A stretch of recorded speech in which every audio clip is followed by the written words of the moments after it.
안녕하세요.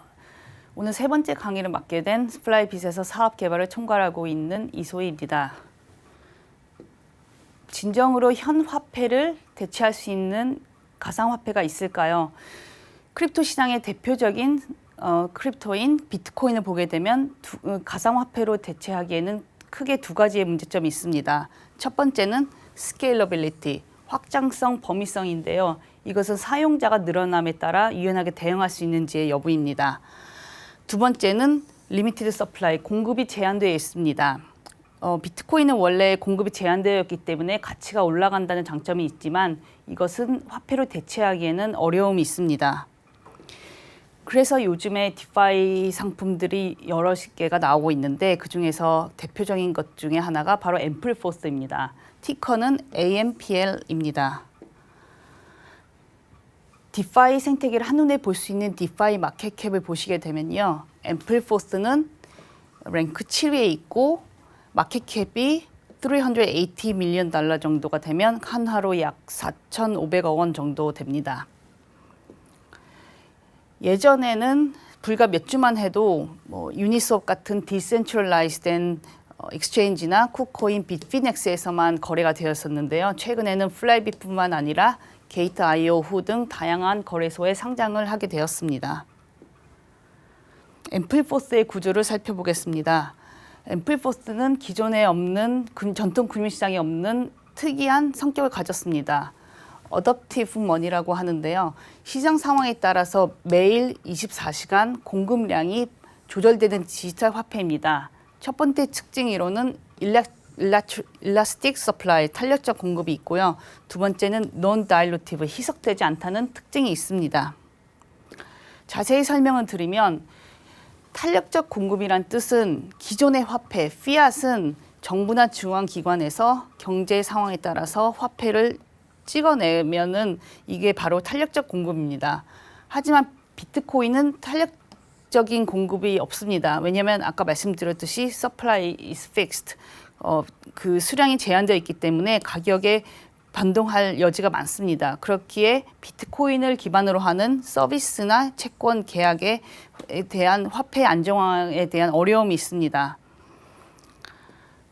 두 번째로 non-dilutive, 희석되지 않는다는 건데 기존의 화폐는 희석이 됩니다.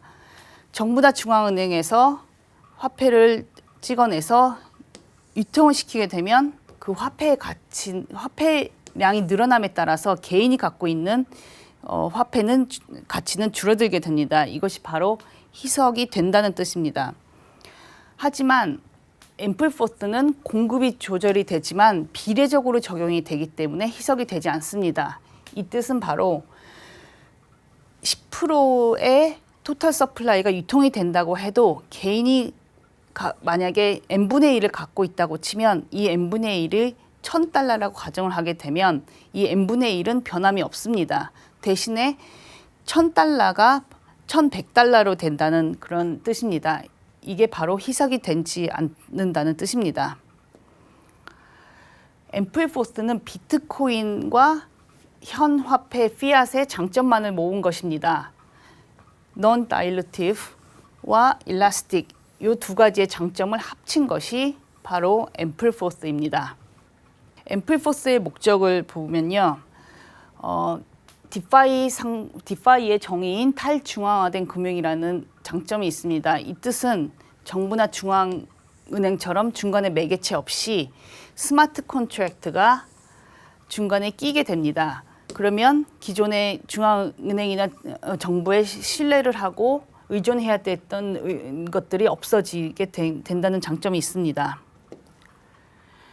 두 번째로는 Price Stability is achieved by Supply Stability. 이 뜻은 가격의 변동성이 공급의 변동성으로 대체할 수 있다는 것입니다. 앰플포스는 스테이블 코인이 아닙니다.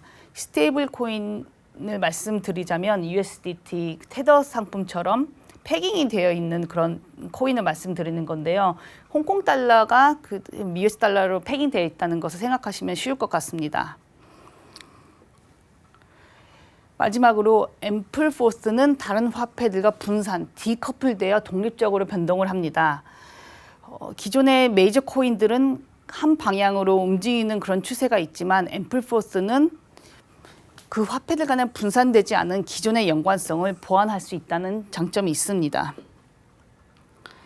앰플포스의 세 가지 상태를 보게 되면요. 익스펜션, 증가를 하면 리베이스를 받게 됩니다. 반대로 컨트랙션, 수축을 하게 되면 디베이스가 이루어지고요. 이퀄리브리엄, 평정은 변함이 없다는 뜻입니다. 이 세 가지를 말씀드리기 전에 프라이스 오라클에 대해서 설명을 드리면요. 두 가지의 요소가 있는데요. 마켓 오라클 그리고 CPI 오라클이 있습니다. 마켓 오라클은 AMPL과 US 달러의 환율을 적용한 것이고요. CPI 오라클은 컨슈머 프라이스 인덱스 CPI에 관련된 것인데 2019년에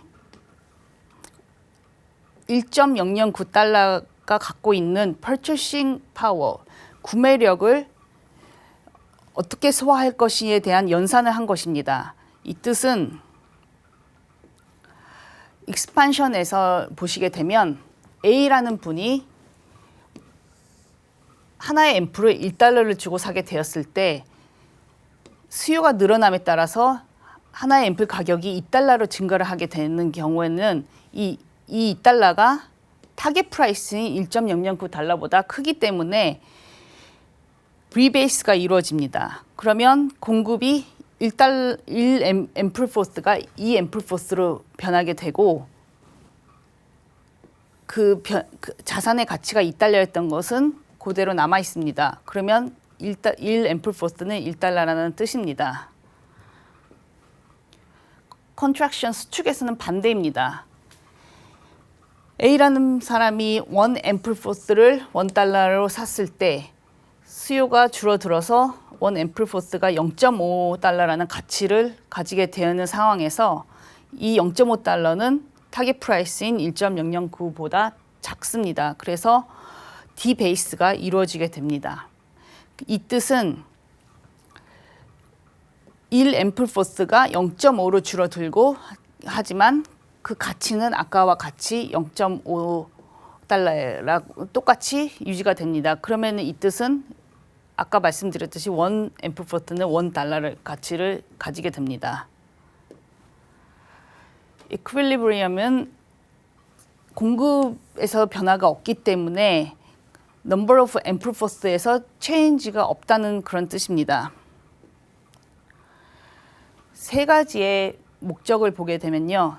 앰플포스는 단기로는 포트폴리오 분산, 중기로는 디파이 상품의 담보로 사용할 수가 있고 장기로는 기존에 있는 화폐를 대체할 수 있다는 목적을 갖고 있습니다.